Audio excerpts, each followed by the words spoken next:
Okay. Hi, I'm Carl, and we're going to do a walkthrough of our yard and show what crazy stuff we do here. Okay, the first thing we'll talk about is this bed right here. This bed actually has garlic in it. It got planted last fall, and it's starting to come up here. It's what, April 11th? April 11th. Garlic is hardy against frost, and it's looking good.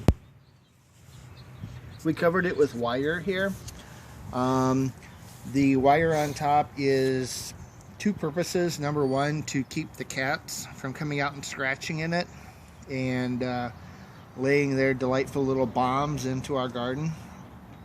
And also to protect it from chickens. If any chickens should escape, they would come over and try to scratch up the bulbs that had been planted there, or the young garlic bulbs. And we covered it with straw there to kind of protect against the wind and shelter the dirt.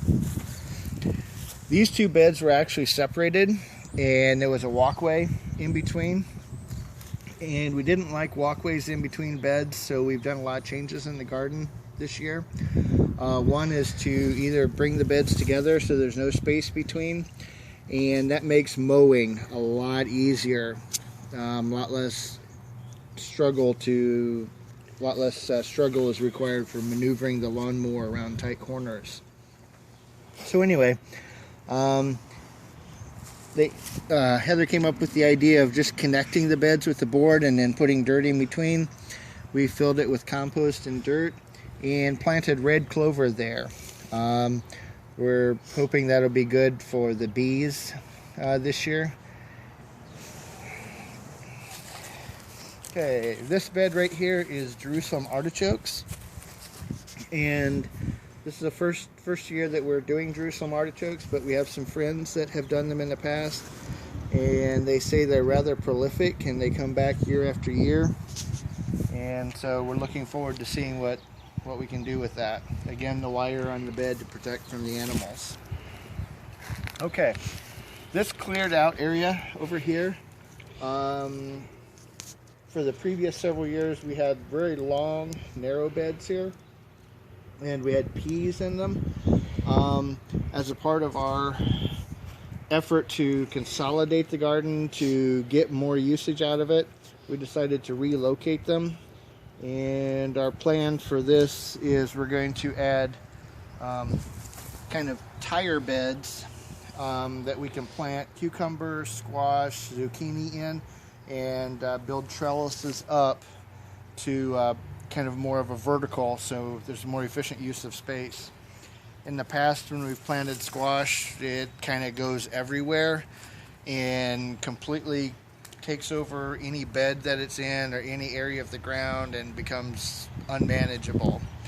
So we want to try growing them vertically, make more efficient use of the space, and just see how that goes. Also, we're hoping that maybe going vertical will be a little bit better protection against the bugs, the squash bugs. I don't know exactly what they're called, but do you know what they're called? Squash bugs is what I call them. Okay. Yeah, we've had problems with those every year, and we're hoping if we go vertically, that'll be a little bit less of an issue. You also mentioned something about finding Epsom salts around the base of the plant or away from it. Helps protect against the bugs coming in to the squash plant, so we want to give that a try and see how that works. If anybody else has any ideas, please comment on this. We'd love to hear your suggestions. Okay. Be careful not to trip. Yep. This is we're just coming out of the winter season, and so there's lots of garbage and junk around that still has to be cleaned up and picked up. That's what we have kids for. Yeah, the problem is getting them to do that, and that doesn't.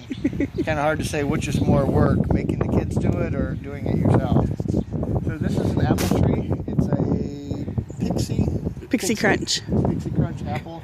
The apples are really, really good. Excuse me. We couple weeks ago, or I guess close to a month ago, we kind of butchered it, trimmed it up, and we found through trial and error and lots of suggestions that if you don't be very aggressive with trimming the apple tree, they don't really produce apples of much of any quantity. So we trimmed this tree back pretty violently, and looking at it now, I think probably next winter or early next spring we'll probably do it. We'll do it even more so. But anyway, we'll see how it works. I see that there's buds starting to come out on the apple tree already, so that looks encouraging. Try it again. I gotta make sure I can. Okay. It's hard to see the sunlight. Yeah. Okay. In previous years, we had tried planting, garlic underneath the apple tree. We kind of had a bed there, and we had some mulch there, and we had tried planting garlic, but we had issues with the animals, and so hence our putting fencing down now to protect the ground from the animals. Okay, these square beds, over time we started to really like the idea of using beds rather than planting directly in dirt, because it allowed us a little bit more control over weeds. And it also makes weeding and working in the garden a little bit slightly less back-breaking, because you don't have to bend over quite as far. Again, in the past we've had the beds separated. That required mowing in between the beds, and that was aggravating and quickly became something that just didn't get done because it was difficult or aggravating to do. So we've consolidated the beds together, take up less room. That will allow us to get more beds. And one thing I found though is the 4-foot square beds is a little bit much to reach across from either side. So as these beds become dilapidated and we replace them, I'll probably replace them with a 3-foot variety. Or the 2-foot ones like we have over there? Yeah, they're just a little bit easier to deal with. Now what's with the bed on top of the other beds? That was one that kind of came apart. A little bit? Yeah, and so we have to kind of repair just a little bit, and then we'll place it and fill it with dirt up again. Okay. To utilize it fully. Now over here we have another apple tree. Yep, this one, this apple tree actually, the story on this one, this apple tree is actually older than this one over here. However, this apple tree got nicked by a weed eater, and that seemed to stunt its growth for a little while. And since that time, I was like, well, I don't want to really butcher it or trim it down too much. And well, as a result, we've never really gotten much of any apples off from it. So this year, I definitely butchered it down, aggressively trimmed the branches back, and we'll just have to see what results we get. I do see we are getting buds. They're starting to open up on it. Okay. So we'll just see how it works this year. And then we got, these are 2-by-8 foot beds, right? Yep. And there's 3 of them down in a row. Yeah. In this particular bed, we've planted onions, and it looks like we've got some of them that are starting to poke through. So, looking forward to that. This one right here is a green shoot poking there through. There we go. Okay. And down here are both of these beds, or just the one? Well, they're going to both be green beans eventually. This bed right now has green beans in it. We put this on to keep it a little bit warmer underneath and hopefully get a little bit of a jump start on the green beans. The first couple of years we planted green beans, we planted like the long climbing green beans. We've tried getting them to climb on stakes. We've even planted them around corn to have the beans climb on corn. The problem with that is it's just really hard to get at them, and because of the difficulty, a lot of it ended up not getting picked or going to waste because of that. And then a couple years ago we discovered the bush beans, and bush beans are small and they seem to produce just about as many green beans as the longer, taller ones did.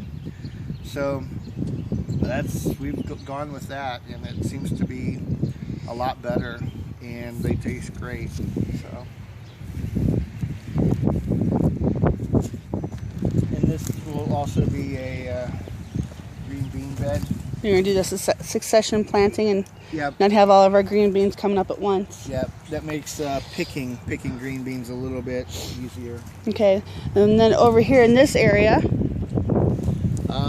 Okay, so last year we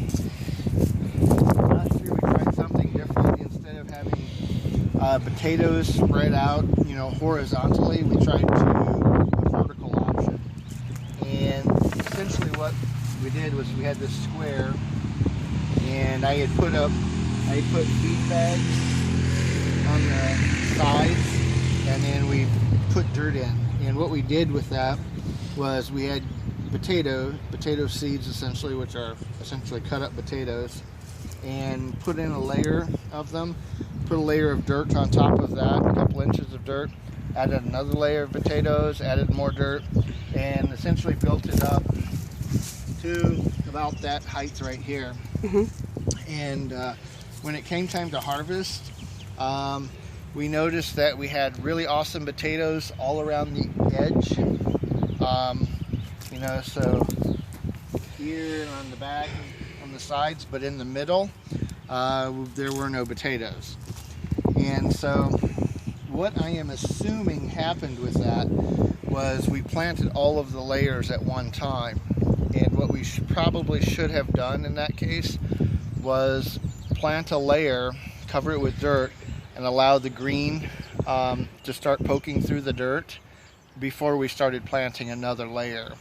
Now, doing so it means that you have to do this over a period of time, but I think we probably would have gotten a lot better results, because what was probably on the inside or on the deepest part never actually grew. So I'm going to just take a pan view back here. This is the first third part of our yard that you see that we've already covered. Okay, let's head over here to our pea bed. These were the beds that were originally up in the front part of our yard that we showed you a minute ago that we're going to be planting squash in. We moved these back a little bit this year just to, one, to get them closer together, the beds closer together, and two, to kind of rearrange the dirt, and three, to expand the garden even more. Okay, we do have peas planted down in there, and I'm not seeing any shoots quite yet, but it's only been a week. And then under here, we have tomato plants that were doing really super well until last night, and the wind caught them. So we're kind of hoping and praying that they make it at this point in time. the wind was actually strong enough, it actually pulled these hoop completely off and twisted it around the plants, and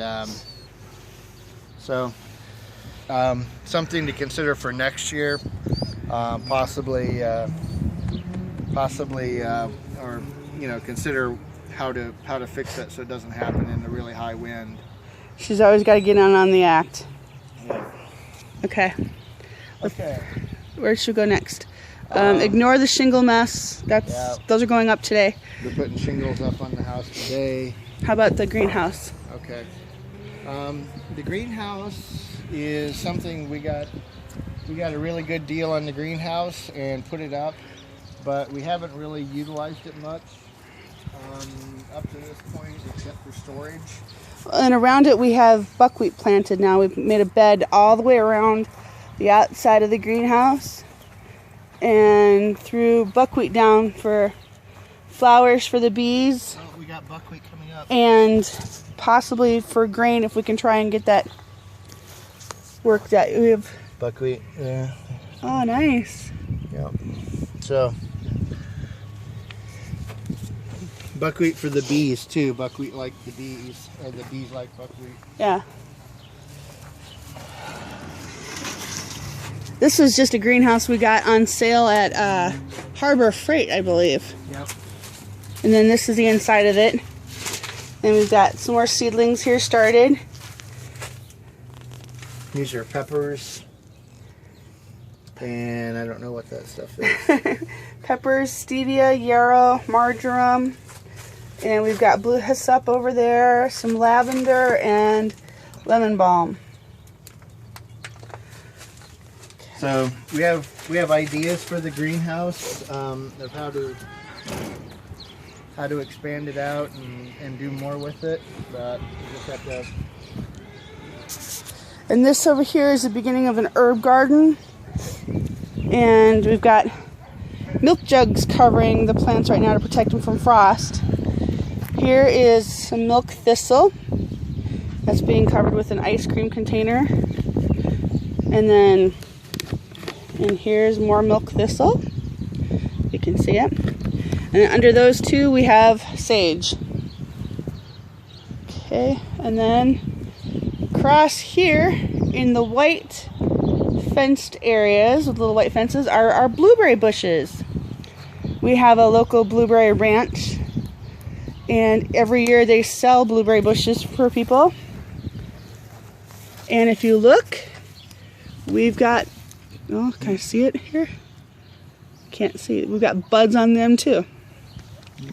And in the white pots that you see behind the blueberry bushes are Tom Thumb peas. Those are going to be bush peas. They get about 9 inches tall and can produce as much as the regulars. And then, you want to talk about your nemesis? I mean, the chicken coop. This was an old shed that we had gotten from Menards, and before we had chickens, we actually used it as a shed. But once we got chickens and decided that the movable tractor coop was not for us in the wintertime, this became our chicken coop. So if you, as you see, it's kind of divided off into half. And we've got nesting boxes over here. And there's 6 of them. That's one of our girls. I believe that's Maggie. She's one of my favorites. And of course, Maggie's covering an egg. And then this is our automatic feeder that we made last year. With just PVC pipe with angle pieces down at the bottom.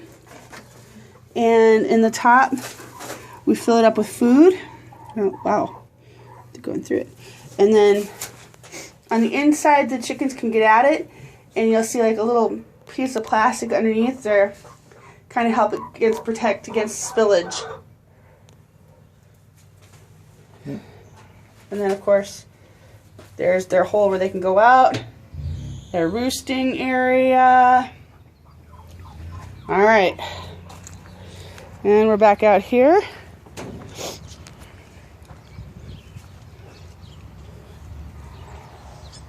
And this is where our chickens play during the day. In this area we used to have our goats as well. We lost them to a disease a couple years ago, so we've not replaced them since. There's a couple more of our girls coming out. A little camera shy. And in here, we also have one of our bunnies.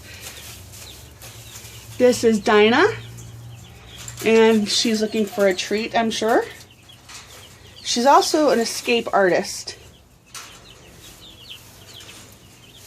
And in this corner, step back a little bit, we've got all of our meat birds. This is just basically a piece of plywood that we put some hinges on to create like a little brooder area. And in here we have our meat birds and Thanksgiving dinner. There are 4 turkeys along with 49 meat birds. We had a few extra, but we lost a couple. And another week or so, they're going to be too big for this, and we'll move them out. But this keeps them nice and warm and cozy, and the top wire keeps them safe from the hens, and the cardboard helps keep some of the heat in, especially at night. It still gets down to like in the 30s at night here. Okay. Kyle, do you want to go around the bees?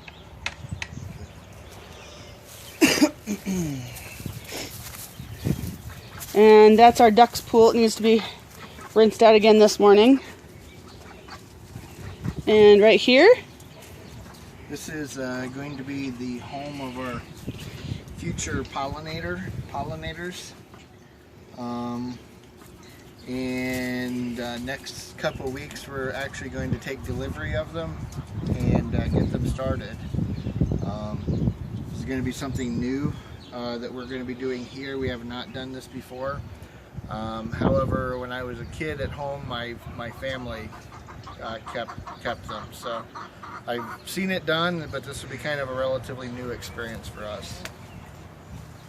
and then this is our area for where our chickens kind of live and play. Over the last winter, we didn't get the pool covered as well as we'd like to, and the wind and ice and snow kind of destroyed it. So we're going to be getting rid of that this weekend. And then we have this thing here. And that is basically the final resting spot for certain members of the animal kingdom that have passed on. And what does that do? And so what happens is flies will come and lay their eggs in that, and their offspring, instead of hatching, living to maturity and hatching and becoming more flies, the offspring crawl out and become greedily consumed by the chickens. And so Okay.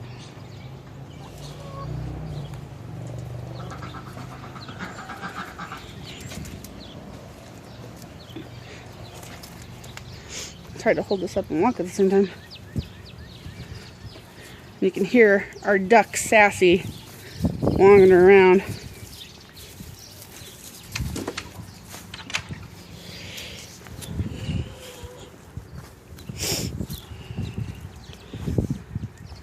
And that completes the upper 2/3 of our yard. As you can see, we don't have a whole lot of manicured area, but we like it better this way, I think. well, everything is in progress, and so we're, especially at the beginning of the season, or before the actual season begins, as we're getting prepared for summer. It doesn't look like much, but as you guys will see, as time progresses, it begins to grow and takes on a whole new life form. Well, thanks for joining us today. I hope you enjoyed the little bit of the video of part of our yard, and we will show you the back half next time. Thanks.